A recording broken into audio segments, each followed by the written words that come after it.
kwenye boli ni Anseura. Dangerous attack Simba Sports Club. Anseura anaweka cross ndani, Mwalimu! Ni Selemani Mwalimu, lakini Kassim Panga anasema sio goli.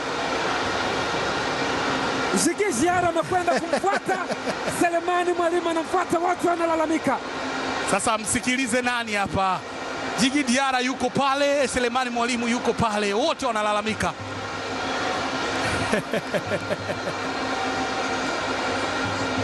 Selemani Mpanga amenyanyua shuka lake.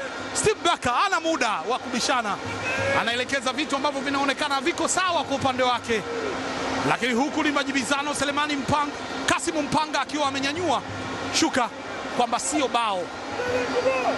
Tazama namna ambavyo Simba walienda kuataka,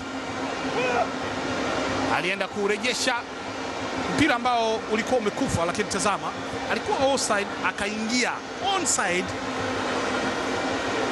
Kaluka kaukosa, akaucheza ukaenda kwenye net, lakini mwamuzi msaidizi akaenda kusema kwamba tayari alikuwa amejenga kibanda.